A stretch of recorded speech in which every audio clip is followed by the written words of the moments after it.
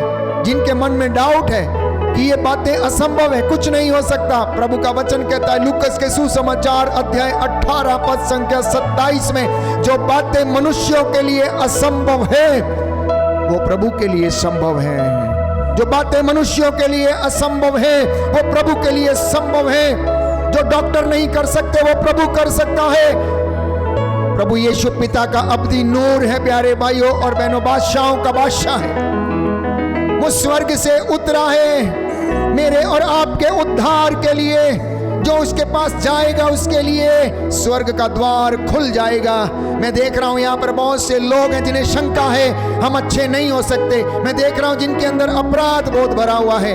मैं देख रहा हूं आत्मा में कुछ लोग कठोर हृदय हैं। प्रभु यीशु आज इन कठोर हृदयों को मोम की तरह पिघला दीजिए।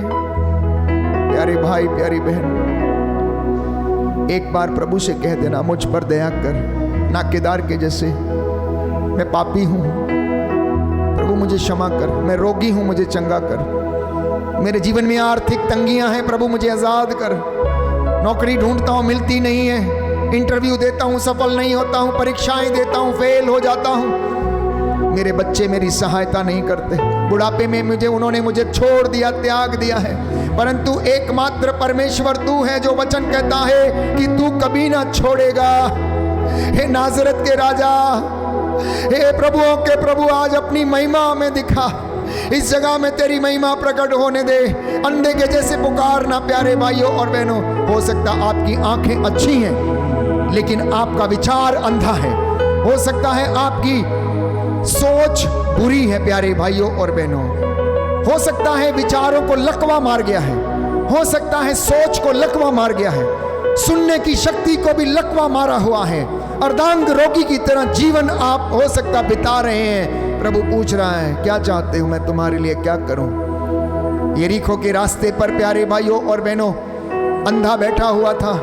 उसने लोगों को फुसफुसाते और आवाज करते हुए सुना।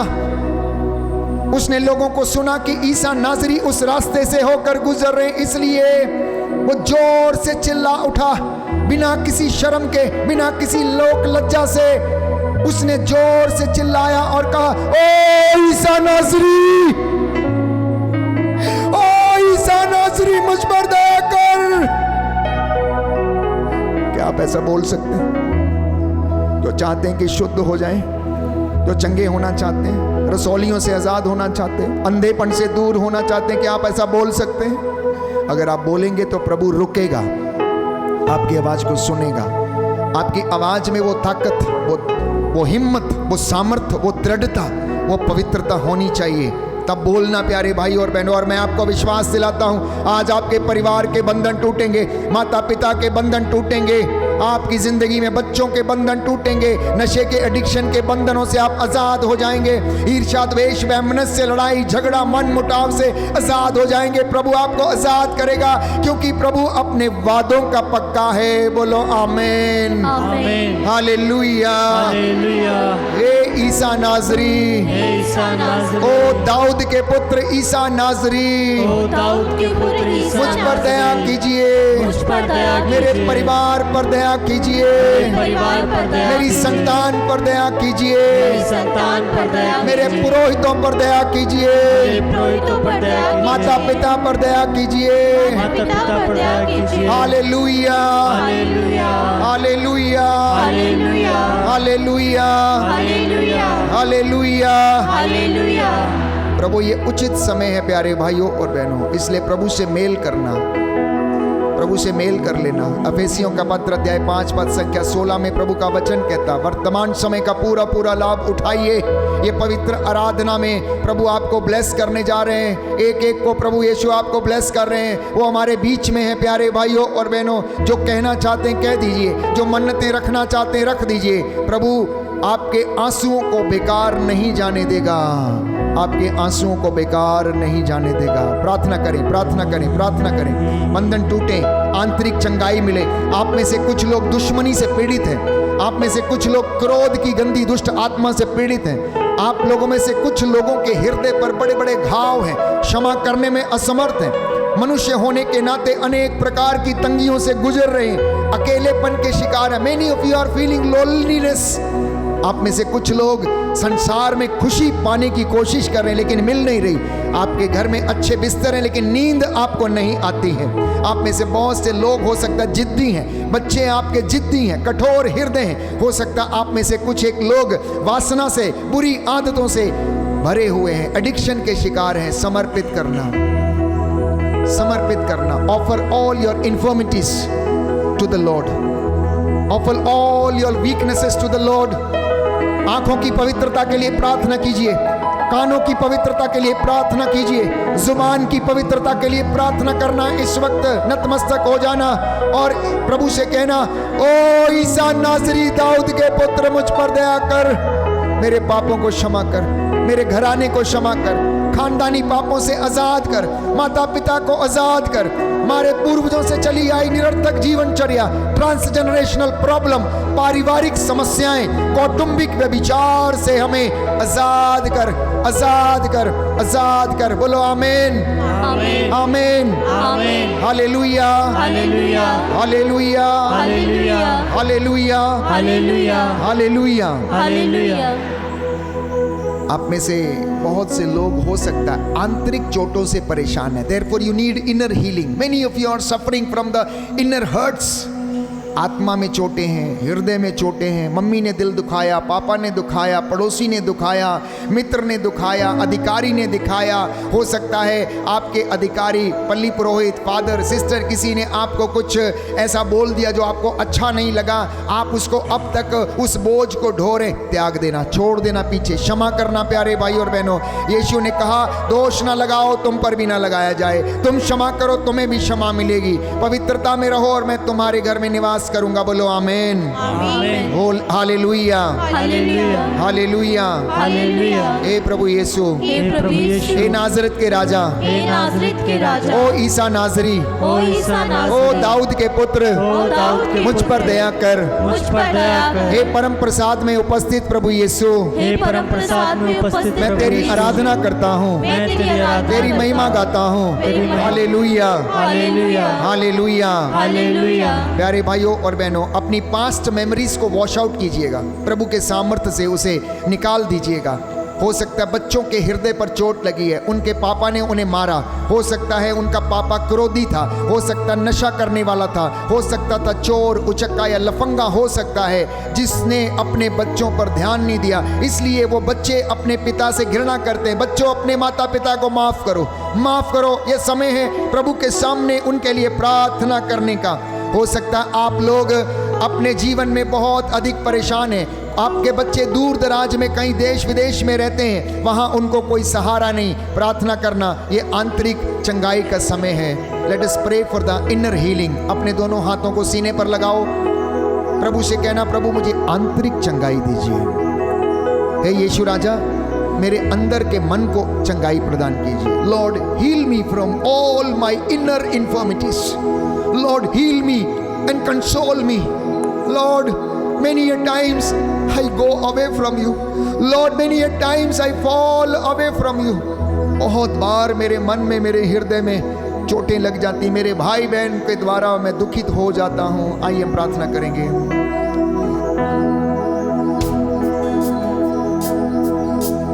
मंदिर में आया हूँ, हैकल में खड़ा हूँ, टूट गया था, पास आया हूँ मैं। मंदिर में आया हूँ, मंदिर में आया हूँ, है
करते जाएं, अपने निवेदन प्रभु के सामने रखते जाना। इस वक्त मैं परम प्रसाद लेकर आपके बीच में भ्रमण करूंगा। प्रभु आप लोगों को मसा करे, स्पर्श करे। जितने भी लोग विश्वास की आंखों के साथ वो उसको देखेंगे, निहारेंगे, आपको प्रभु चंगाई प्रदान करेगा, अनुग्रह देगा, और उसके बाद हम लोग अंतिम आशीर्वाद ग्रहण करेंगे। प्यारे भाई, प्यारी बहन, घुटना टेक सकते हैं तो टेक लें। प्रभु इस वक्त आपके बीच में परम प्रसाद के रूप में भ्रमण करने वाला है। प्रभु आपको हीलिंग और डिलीवरेंस आप लोगों को प्रदान करे। वो प्रभु जैसे नाजरत में घूमता था, कफरनाहोम, गलीलिया की झील के किनारे और अनेक राज्यों में, सिदून प्रांतों के और बिथानिया में घूम घूम कर प्रचार करते, लोगों पर हाथ रखते, उनको चंगा करते थे। आज वो प्रभु आप लोगों को भी आशीष प्रदान करे।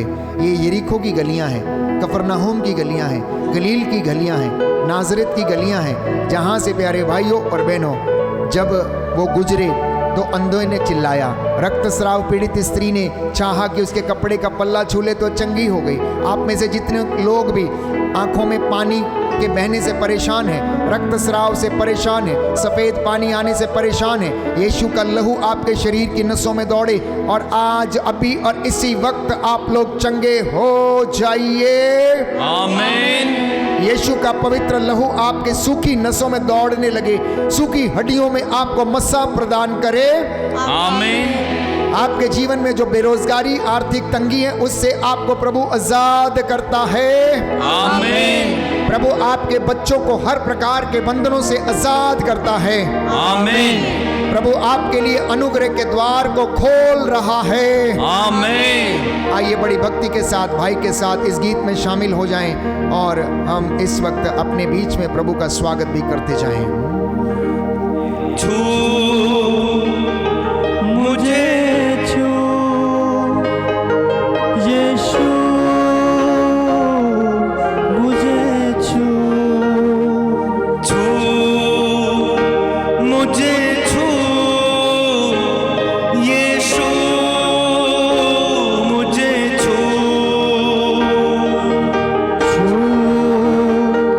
मुझे छू यीशु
यीशु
मुझे जैसा भी हूँ अपनी हजूरी से।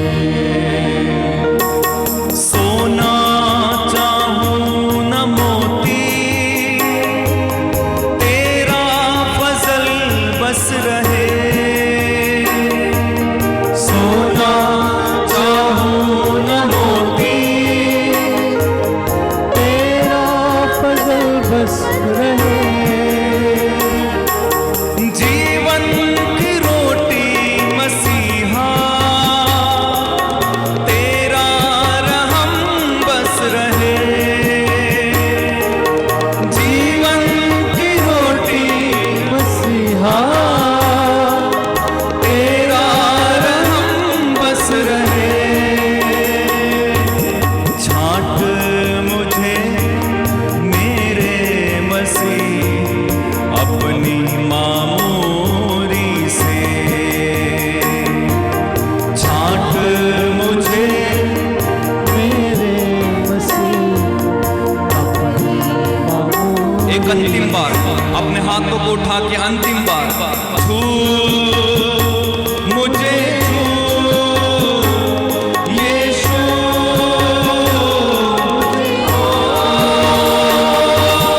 छू मुझे, यीशु। और एक बात पुकार करता है, छू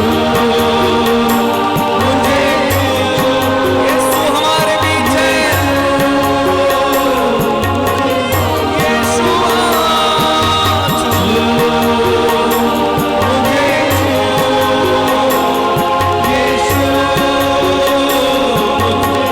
और एक बार गाएं, छू मुझे,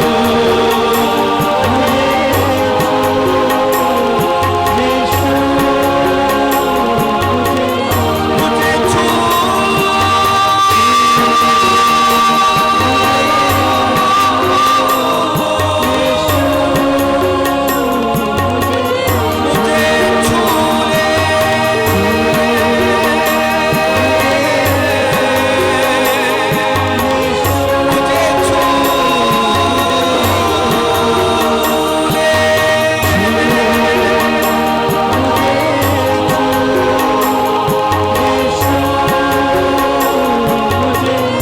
छू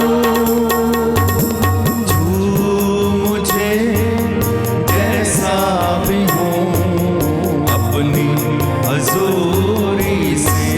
आंखें बंद करें, आंखें बंद छू मुझे प्रभु से कहना, मुझे स्पर्श कर, मुझे चंगा कर। अपनी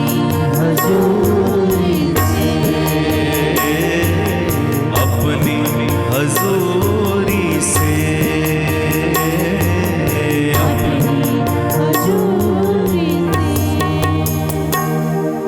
दया करने वाले, चंगा करने वाले यीशु राजा, मैं विश्वास करता हूँ तूने मुझे स्पर्श किया है, चंगा किया है। मैं तेरा धन्यवाद करता हूँ, तूने मुझे अपने वचनों के द्वारा शुद्ध किया, पवित्र किया। मैं वादा करता हूँ अपने परिवार के साथ तेरी सेवा करूँगा। हे प्रभु, मेरे परिवार को, मेरे बाल बच्चों को, चौखट बिछौनों, मेहनत मजदूरी को, नौकरी पेशे को, बिजनेस को आशीष प्रदान कीजिए। तेल या जल जो आपके हाथ में है, इसको ऊंचा उठाइएगा, या कोई भी चीज़ आप ब्लेस करना चाहते हैं उसको ऊंचा उठाइए। मैं आपके लिए प्रार्थना कर रहा हूँ। प्रभु आपको अपना मस्सा प्रदान कर रहे हैं। हाथ में पकड़ लीजिए, ऊपर कर लीजिए। हे प्रभु यीशु, मैं तेरा शागिर्द, तेरा भक्त इस वक्त तेरी प्रजा के लिए प्रायश्चित करता हूँ। इनके हाथ में तेल और जल जो इस वक्त इन्होंने पकड़ा है, इसे शुद्ध कर, पवित्र कर। इस पर तेरा अनुग्रह उतरे, तेरे पवित्र आत्मा का सामर्थ्य इसमें आ जाए, तेरे लहू का सामर्थ्य इसमें आ जाए। इस तेल और जल को जो कोई प्रयोग करे, जो कोई इसका सेवन करे, ये तेल जहाँ कहीं भी लगाया जाए, शरीर के किसी अंग पर लगाया जाए, प्रभु विश्वास के साथ जो कोई इसका इस्तेमाल करे, उसके शरीर की सारी दुर्बलताएं दूर हो जाएं। हे प्रभु यीशु, यह जल जहाँ कहीं भी छिड़का जाए उस जगह पर तेरी पावनकारी शक्ति आ जाए। तू दयावान, दया का स्रोत, दया का राजा, दया करने वाला, चंगा करने वाला, प्रबंध करने वाला ईश्वर है। मैं तेरी आराधना करता हूँ, तेरी महिमा गाता हूँ, जय जयकार करता हूँ। धन्यवाद देता हूँ अपने परिवार के साथ मिलकर। तूने आज मेरे परिवार को नया बना दिया, शुद्ध कर दिया है। तेरा आशीर्वाद, तेरा अनुग्रह मेरे परिवार में सदा सर्वदा बना रहे। मेरी प्रार्थना सुन उद्धार करता यीशु प्रभु के द्वारा।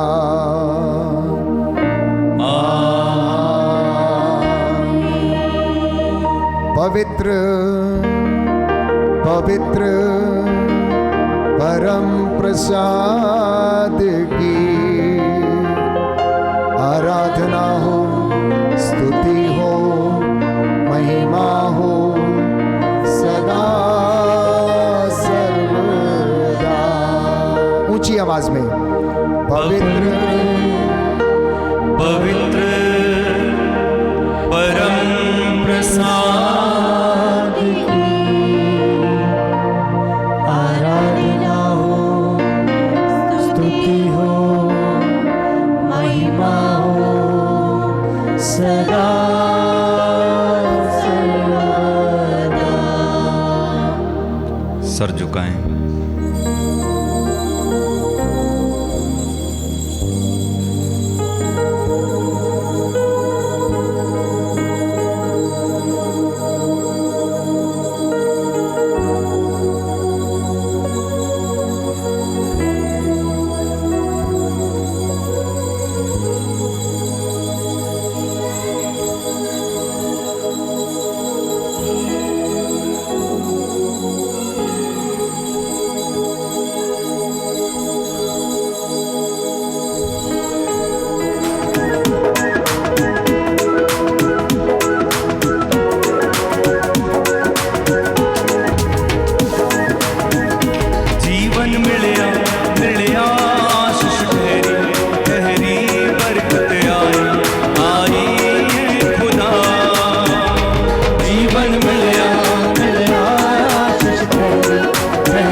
बोलिए हालेलुया।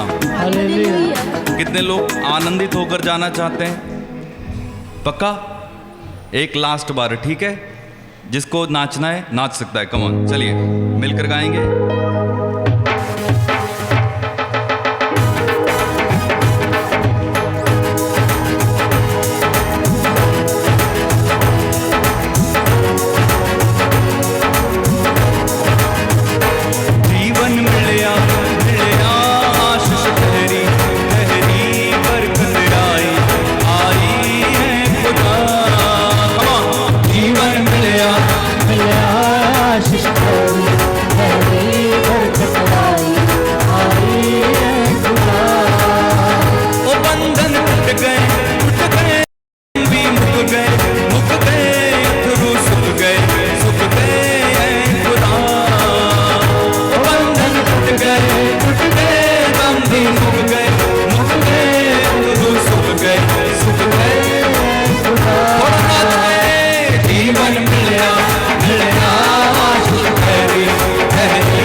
जीवन